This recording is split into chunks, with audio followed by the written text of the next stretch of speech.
প্রাচীন কাল থেকেই এই ভেড়ার চামড়ার পোশাক অনেক জনপ্রিয়। আজকে আপনাদের দেখাবো ভেড়ার চামড়া প্রসেস কিভাবে করা হয়, যে চামড়া দিয়ে বানানো হয় আমার আপনার পছন্দের শীতের পোশাক। প্রথমে ভেড়ার চামড়া সংগ্রহ করার পরে চামড়ার গায়ে লেগে থাকা ময়লা পরিষ্কার করছে। এই মেশিনের মাধ্যমে প্রতিদিন কয়েক হাজার চামড়া পরিষ্কার করা হয়। পরিষ্কার হবার পর প্রতিটি ভেড়ার চামড়া আলাদা করা হয় এবং একটি ঘূর্ণায়মান মেশিনে প্রবেশ করানো হয় যাতে হিট দিয়ে চামড়াগুলো শুকানো হয়।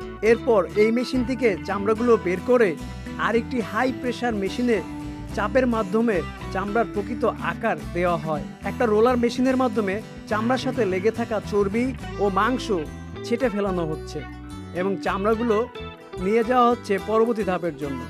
চামড়াগুলো ফুটন্ত গরম পানিতে চুবানো হয়। এখানে চামড়া থেকে ভালো করে ময়লা পরিষ্কার করা হয় এবং লবণ ঢেলে পানির সাথে মিক্স করা হয়।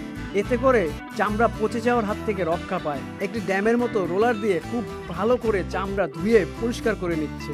পরিষ্কার করা হয়ে গেলে কিছুক্ষণ ঠান্ডা হওয়ার জন্য রেখে দিচ্ছে এবং ঠান্ডা হয়ে গেলে সেখান থেকে চামড়াগুলো আবার আলাদা করে কিছুদিন রেখে দেয়।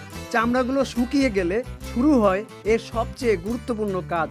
কিছু শ্রমিক মেশিনের মাধ্যমে খুব ভালো করে চামড়ার পিছনের অংশ মসৃণ করে দেয়। এই কাজটা এতটাই নিখুঁতভাবে করা হয় যা দেখলে আপনি সত্যিই অবাক হবেন। তারপর চামড়াগুলো একটা ফ্রেমের সাথে লোহার ক্লিপ দিয়ে টান টান করে লাগানো হয় এবং একটা হিটিং চেম্বারে প্রবেশ করিয়ে কয়েক ঘন্টা রেখে দেয়। তারপর ফ্রেম থেকে বের করে চামড়ার উপরের অংশ অথবা উলের অতিরিক্ত অংশ ছেটে মসৃণ করা হয়। দেখুন এই যন্ত্রের মাধ্যমে কত সুন্দর করে রুক্ষ ভাব থেকে তুলতুলে মসৃণ আকার দেওয়া হচ্ছে। এখন চামড়াগুলোর উপর একটি বিশেষ তরল মেখে দিচ্ছে এবং উন্মুক্ত জায়গায় রোদে শুকাতে দিচ্ছে। শুকানো হয়ে গেছে, চামড়াগুলো সংগ্রহ করে নিয়ে যাচ্ছে কাটিং সেকশনে, যেখানে চামড়াগুলো নির্ধারিত মাপে কাটা হয়। কিছু চামড়া কাটা হয় জ্যাকেটের প্যাটার্নে, যে পোশাক আমাদের শীতের উষ্ণতা দিয়ে থাকে। এরপর নানান ধাপ পেরিয়ে এই চামড়া দিয়ে তৈরি হয় আমার আপনার পছন্দের শেরপা জ্যাকেট। বিশ্বজুড়ে শেরপা জ্যাকেটের অনেক চাহিদা, বিশেষ করে শীত প্রধান দেশে এই পোশাক বেশি জনপ্রিয়।